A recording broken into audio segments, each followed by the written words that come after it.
Fnatic versus SK. There's not going to be any crazy level 1 shenanigans from what it looks like thus far, folks. Some of the Fnatic fans may be disappointed. Of course, something that they are legendary for, but as we keep our eyes on the early game, I see 2 champions in the hands of the respective junglers, Frostgren, that can totally destroy people in the early game. Yes, which is why I'm actually really paying attention. Fnatic are famous for their level 1s, particularly their late invades, and any type of information that they get with where the enemy jungler starts, and how Broxah uses that, not just in the level 1s, but in the level 2 and the level 3. So they clearly see where the vision is. Now, how will Broxah manipulate that information to create a very practiced window of opportunity for Fnatic? For now, will we see... Wait a second. Oh, I was baited. Apologies, folks. I got really excited. I was like, crown shots on the top side. It's a lane now. It's Nika. It changes the champion icon. I'm gullible. Hopefully, Fnatic are not as gullible. Crown shot just used an ability, so any doubt has now been dispelled. I got so trolled at MSI because what they'll do is they'll throw out the clone as like the support, and then they'll change, and you could actually be confused that there's 2 people up there. Oh, that's actually my favorite Nico tech. Of course, a little bit of a body block there, throws forward the Shape Splitter, hoping to force the Boomerang to bounce back early in the trade. And Nemesis is going to get poked out here at the level 1, of course, really needing that level 2 before she's going to be able to threaten Pyrion whatsoever. But Pyrion getting level 2 first means he will have the lane priority. Yeah, and looking for the Aerie, so again, versatility and flexibility in Keystone for Azir in particular, it feels like going for the area, you are relying more on that poke as opposed to something like the Lethal Temple that we've seen run in the LCK. So it feels like Pyrion's looking at Nemesis and looking at Aurelia like, okay, we know that they're going to pick Aurelia. I feel okay taking Azir into this matchup, and I'm just going to hold her at an arm's length, and we're just going to play the slow whittle game as opposed to like the Sand Soldier in your face game. Because I got to be honest, if you are in combat long enough to get some value out of Lethal Tempo, you're probably already winning your lane against Aurelia.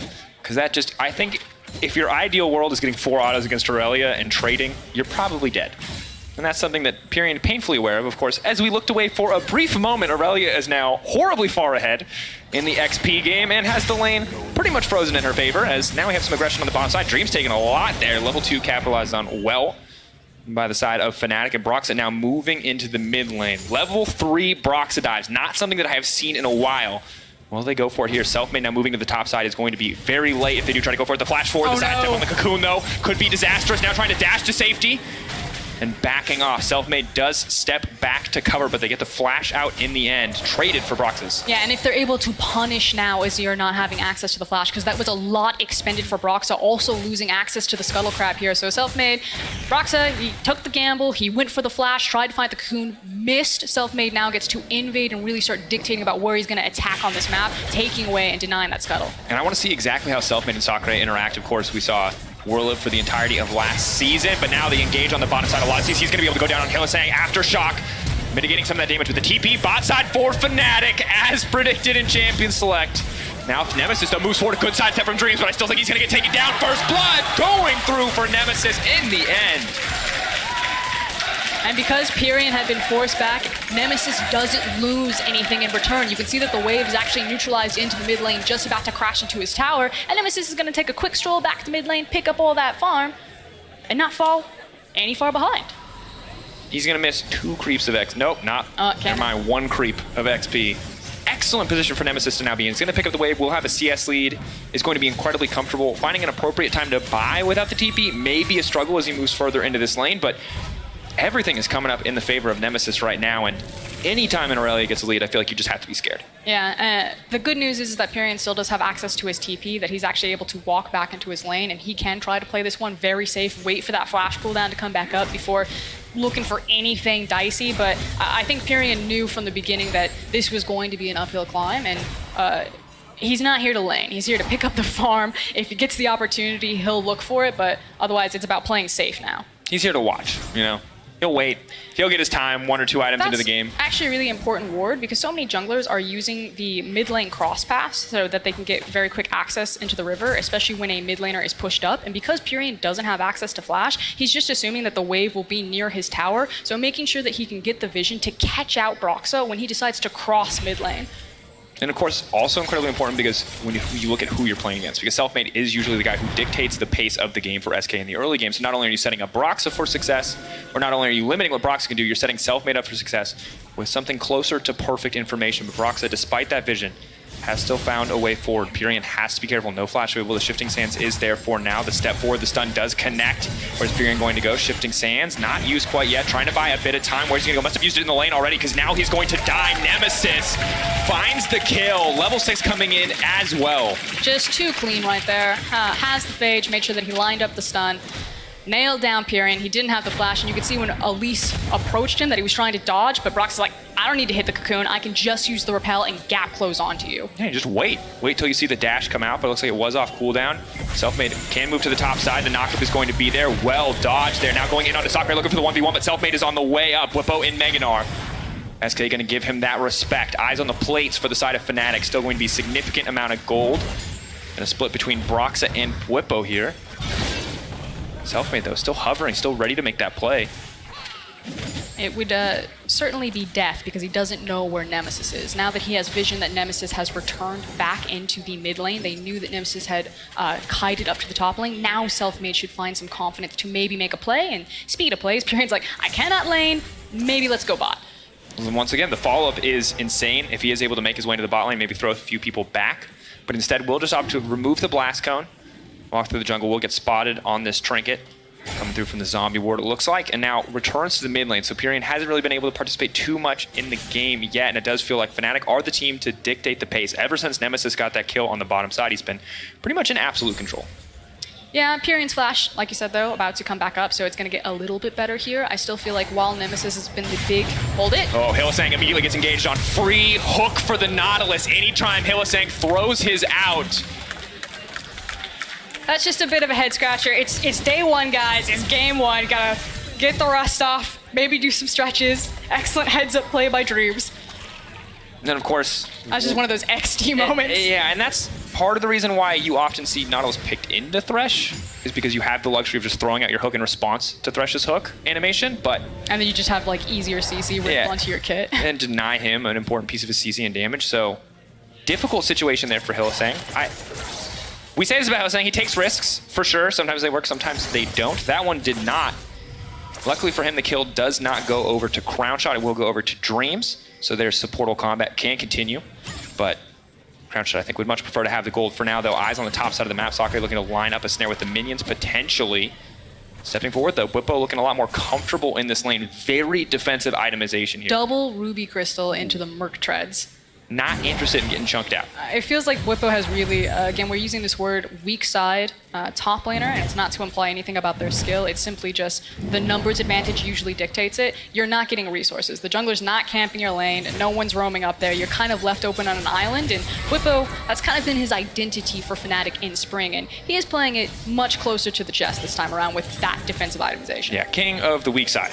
The Gangplank champion. Of course, do the same on Gnar. See how it shapes up once we get those first items coming in. I assume it will still be the Black Cleaver for Gnar, though we will have to find out. Dreams and Selfmade stepping forward. Hook will connect onto the Nautilus this time. Brox is there for a lot of immediate damage. Aftershock has not been procced. James is going to be very tanky as he walks away. Selfmade goes down to Cataclysm, but an immediate flash out. I don't know if that was worth it. I feel like that's one of those testing moments about how much damage and how tanky Nautilus really is. But they're going back for round 2. There's no Aftershock on Dreams. He will get popped in a second if Fnatic do want to commit to the play. Also, Sakura there, making sure that he was pushed the wave forward, and because Whippo is playing weak side and the wave is getting shoved into him, it opens up those abilities for the Nico to start cheating towards that mid lane, possibly look to make plays with the team. But Whippo happy to have the pressure. Also the tower plate as well. You can see a pretty significant CS difference starting to build, but SK waiting in the brush there. Big wave is pushed into Nico right now, so it's not as big as it looks right now, so he should start to clean that up. We'll see. It's still like 10 CS, yeah, absolutely. It's not 20 CS. I was like, well, my commentary was, how many CS is Nico actually going to get under tower? And a few is the answer. Sakura getting about 3 or 4 there. And as you mentioned, still the 10 CS deficit. Almost a 2K goal lead now in the favor of Fnatic. 10 minutes into the game. 2 kills, of course, going to be a big part of that CS lead in the top lane, but feels like neither side really pulling a trigger on a major play yet. No towers have gone down, no big objectives have gone down. It's not a cloud, it is an ocean, so you do expect teams to fight over it at least a little bit in the early game.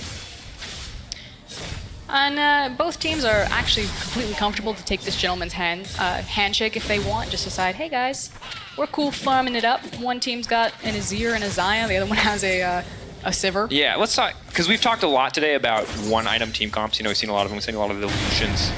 Aurelia, obviously a very strong champion. Is this a one-item game, or is this like a three-item game? Are we just waiting for the 80 carries to get powered up and ready to go? I mean, there's different bridge points, and especially with Aurelia running around with the Trinity Force at 11 minutes into the game, it can start to speed up. We talk about kind of like bridge champions or bridging points. You're looking at champions that have action in the early and the mid game to kind of like pass the baton, if you will. Yeah. If this is a relay race. So you carry here, I carry later. So like Elise carries early game, presumably someone else can then impact mid to late. And the terrifying thing about Aurelia is it feels like she never really has to give up the baton. She's got it in the early game, she gets it in the mid game, and in late game she's still absolutely terrifying, which is why we normally see her banned. What do you call champions that always have the baton, Frosco? Is there a name?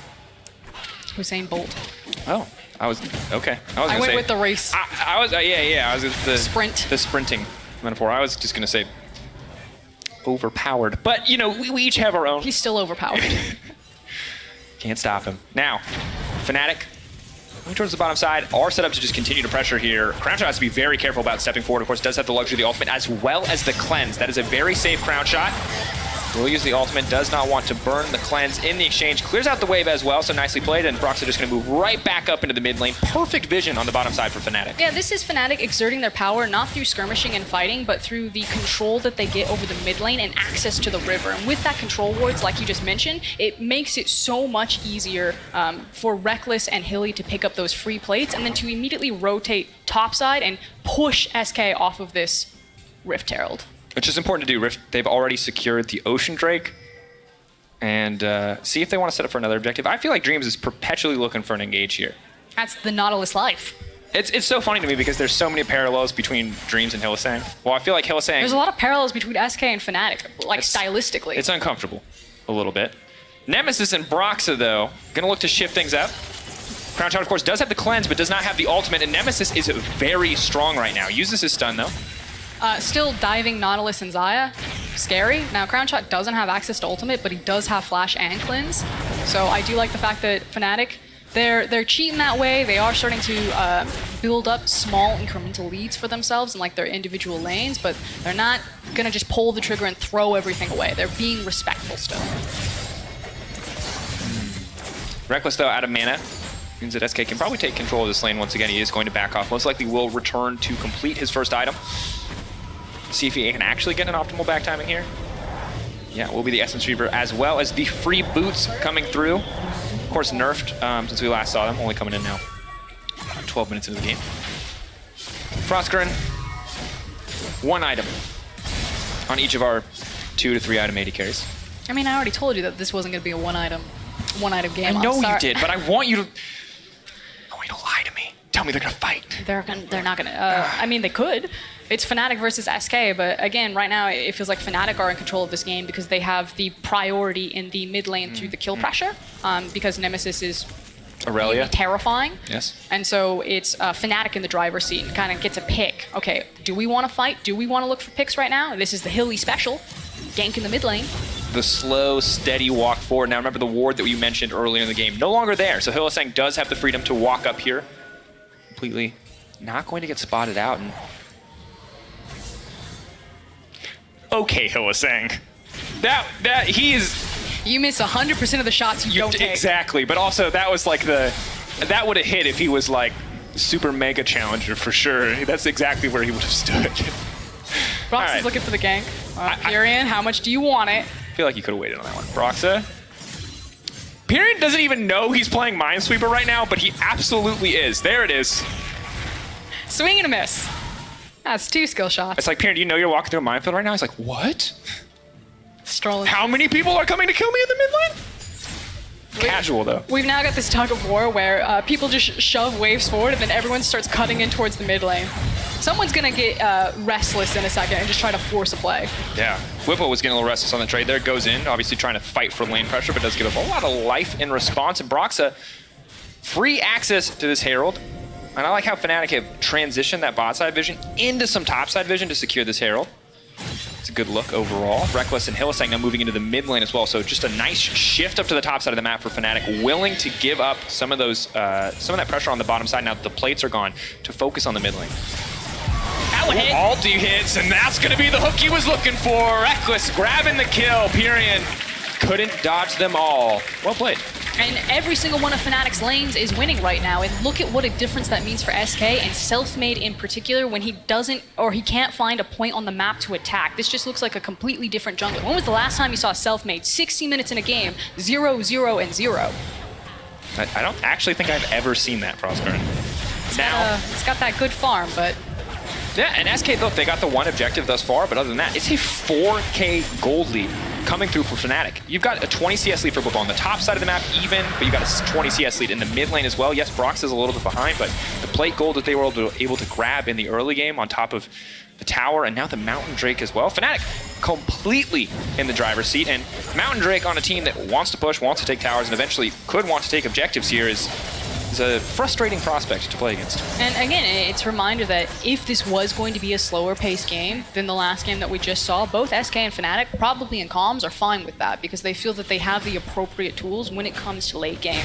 But I just feel like you gotta lean towards the Fnatic camp here. I don't think I'm out of line saying that they're probably the favorites coming into this game, especially for how they finish third place over SK's, miracle playoff attempt. And also, Reckless saying that that wasn't good Fnatic. That was like a work in progress kind of Fnatic. But this is new Fnatic. True, but we also know that this is a work in progress SK because Sakurai has just joined the lineup. So while last split you might have given SK kind of some of the benefit of the doubt as we move into mid to late game team fights, as they do have some strength there, especially with a player like Crownshot in their lineup, we don't know how Sakurai is going to fit into this puzzle, what he is actually going to provide as we move later into the game. Feels like the expectation should have been a lot more top lane camp, however, and trying to snowball him ahead. So it's always hard to tell what you're going to get in the game. There's still plenty of time left, but it just feels like they're kind of playing PvE.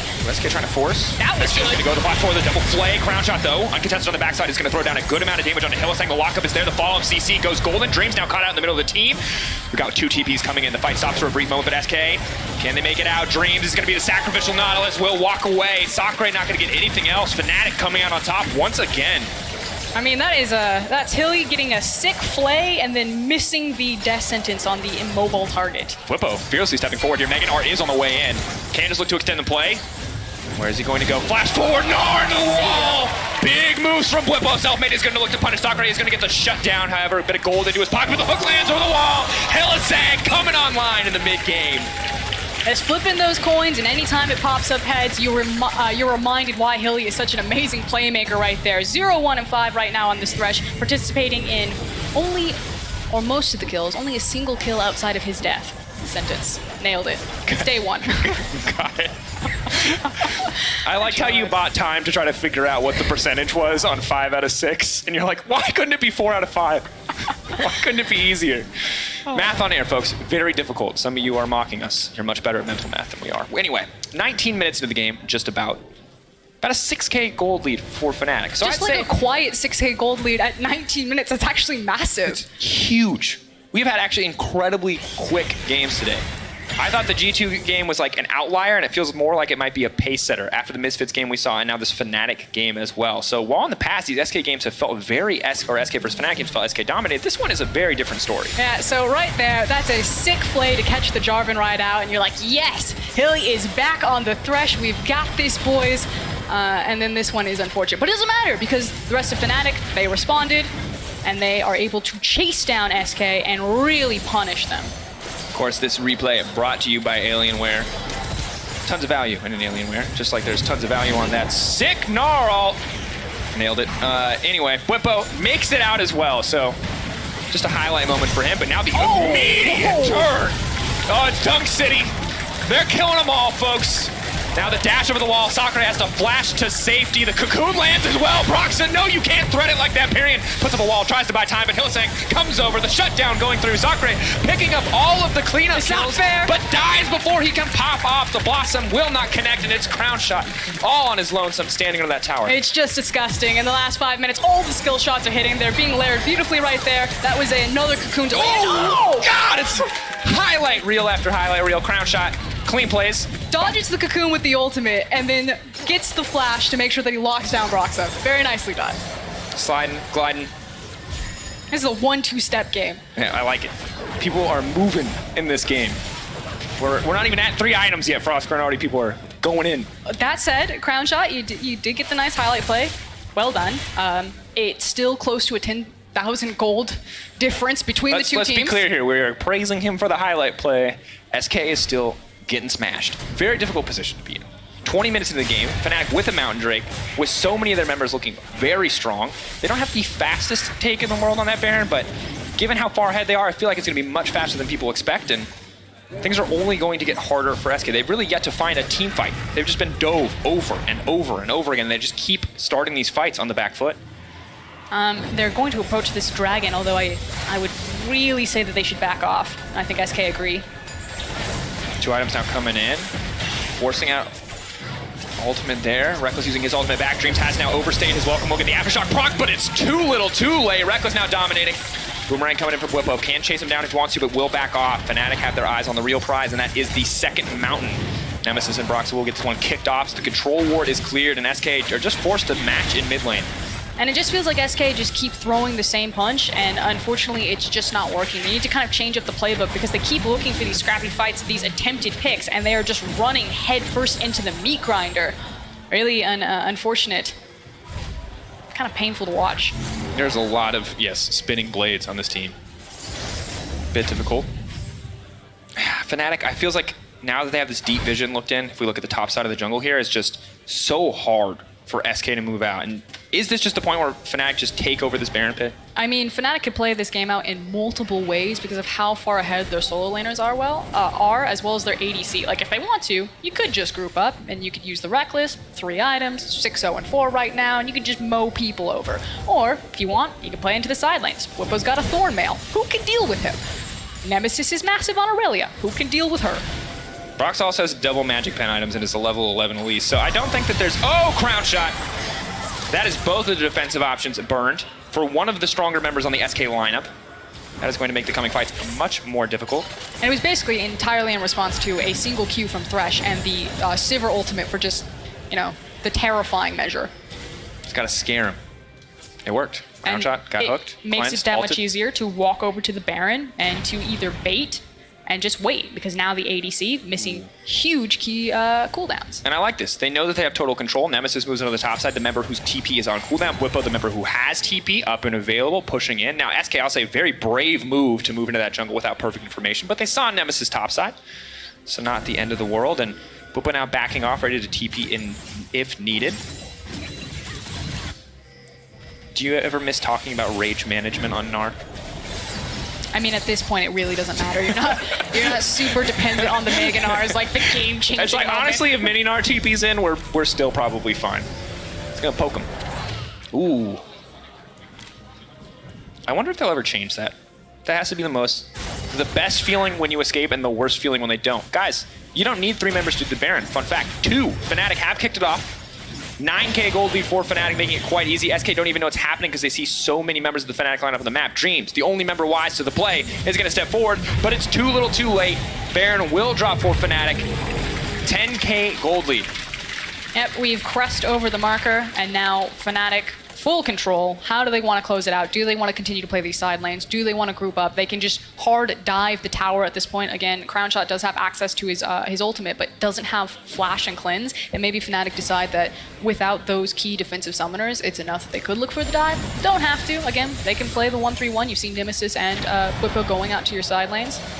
The world is their oyster. However they want to attack this game, they get to decide. And that's what I think is so frustrating about playing against a pick like an Aurelia, and why we do see her banned so much, is that she's a pretty good team fighter, and she's a fantastic split pusher. So very difficult to stop this champion from taking over, and even Whippo has itemized for a bit of attack speed, happy to play more for the 1v1. Look at how confident Reckless and Hilly are, that they just kind of go on their own adventures into the jungle, just hunting for kids. Reckless talked about, you know, he felt like the split was going to start off on a good note, and this is a pretty good note. 10k gold lead, 5 towers to 0. Absolute vision control on the top side. Whippo's pushing in. now matched. You know, maybe this means that we need to reassess expectations, because it feels like, you know, Dracos, you and I were feeling that this was very Fnatic favored, but ultimately, if you look at the history, SK probably felt pretty good going into this matchup. You know, Fnatic didn't want to face them into the playoffs, didn't have the winning record against them in the regular split, and I think what's really interesting is kind of goal setting. You know, where are the goalposts for both these teams and what good looks like? For Fnatic, it feels like, you know, either win Worlds or the fans will never be pleased. For SK, though, is it just another repeat into the playoffs, or are they looking for more? Well, we heard from Selfmade in an interview that he talked about, you know, there's nothing to be proud about being a mediocre team making it into playoffs, not making your mark, and it feels like they had their aspirations set higher, and given that 2-0 that you talked about already, it does feel like maybe we expected SK to come in on more even footing. As a team that showed us so much in their first split, we thought, hey, the second split has to be better right off the bat. But they have made changes. Things have been shifted up. And Fnatic have clearly only gotten more and more confident in the roster they started this year with. I definitely expected a lot more out of SK than this. It really has felt like a bit of a spectator mode as they just watch Fnatic roll over them. Yeah, sad state to be in. Of course, tons of target bans directed at Selfmade. Have to wonder if he is as comfortable on this Jarvan as he is on something like the Rek'Sai, like the Lee Sin, one of those options that was taken away, that was limited. But for now, SK holding on. Once again, late game, if you go late enough, can be a much closer fight than a lot of people may expect. But Gnar does a lot of damage. I'm holding that back much, much later in the game. So for now, SK very much on the back foot, doing everything they can to hold on to these inhibitors. Once one falls, it feels like probably the end of the game. They are just getting chipped away at, not just their towers, however, but also their health bars. And this is one of the obnoxious things when you're facing the likes of a Sivir and a very strong Gnar right now, is dealing with that long-range chip damage. Oof. One tower down, 2 towers down. It's like they synced it up. Inhibitor next on the list, both bot lane and mid lane inhibitor. Of course, 18 seconds left on the Baron buff. Selfmade, though, flashing forward onto Whippo, wants to get something kicked off. Will force the flash back. Not going to amount to too much. The hook going wide from Hylissang. Good control ward there to stop any vision being placed over the wall so we can continue to fish from Fog of War. And Azir Tower is going to buy a bit of time as well as clear out some of these minions, but now they're setting their sights on the top side of the map. It is a slow, controlled bleed out. Fnatic do not want to give SK a chance to get their head up from underwater. And instead, we'll just slowly close in and look to end the game. Actually very curious that Fnatic played it so cautiously right there. Now the thing about SK's composition is when they are all grouped up, it can still be very devastating. Again, we always talk about like the Wombo combo. But the thing is they did a good job playing all 3 lanes to make sure that SK were never in a position where they were grouped up, where they felt confident to pull the trigger together. But without having access to the Flash and the Cataclysm, I thought for sure that Fnatic would be like, okay, it's time to end the game. They don't have one of their key engage ultimates. So I personally feel like they could have pushed the envelope a little bit more, especially if they do happen to wipe there. You know, there's not like you trade back a Baron. I think they're playing this one a bit more respectful than I think the gold difference says. Ah! Disaster! Got him! Kobe! Anyway, nailed that one. Good job, Whippo. That Cloud Dragon put up more of a fight than I think SK had this game. Ooh. Fair. All right. Frosker, and the one thing I will give Fnatic credit for is that they used every second that Baron buff felt like to good effect, that they made the most of all those empowered cannon creeps. And now that if they do want to kick off a fight, they still have a bit of time where Selfmade's flash is down, and they can just group as 5 and walk down mid lane and break these inhibitors. Whippo now stepping forward. Crown Shot immediately has to run, though, burning the flash as well. Snare is going to connect. Pyrion throwing back a little bit of damage. Broxa on the back side. Once again, small incremental advantages for Fnatic, getting some of those cooldowns backing off, not looking to overextend, but Selfmade and Dreams are hoping to find the punish. Teams really love death brushing in that specific brush. It's a high traffic area. Get him. Fnatic not going to take the bait. Will move up. Will they make a death brush of their own? There's a numbers advantage for SK here, at least initially. If they find someone and can quickly delete them, they can, you know, turn the tides for themselves. In the battle for the red buff, Crown Shot does come out on top. I like that SK are always a team that are willing to continue trying, however. There's so many teams in the past in the LEC or the EULCS that we've seen just when they start to lose, they just keep losing and they bleed out. They don't really do anything, but SK are still moving, still posturing. Like, if they see that pick, if they find that opportunity, they will take it. just feels like they have a narrow window to look for those opportunities, because I have a feeling that we're going to see the ultimates come back up for Aurelia and Sivir, and then Fnatic are going to try a very similar maneuver where they literally just sprint at someone. Oh, look, there it is. The sprint at someone maneuver. TP coming in on the backside. Selfmade might need to make his way out to safety. That is a mega gnar. If he gets in the midst of the team, it will be disaster. But leaping forward, throwing it back. Not going to get much done, though. Pyrion's still alive. Nemesis going to the backside. Crown shot is there. They're focusing down the Aurelia. But no, not enough. Sterex Gauge buying Nemesis of plenty of time. Broxa leaping forward onto Pyrion. The double kill comes through for the Fnatic jungler. Crown shot goes golden, but he just gets to watch himself die. Another kill going over in favor of Fnatic, and that's going to be it. 8's over. We were just waiting for the cooldowns. Fnatic showed that they had the confidence. They couldn't make it stick the first time around, but they got the key summoners from Crownshot and made good on it the second time around. They will not be 4-0'd. Fnatic strike back against SK. And with confidence, Fnatic opened the split. SK could not find their footing in the game, could not find any opportunities, and it is dominance from Fnatic in their first match.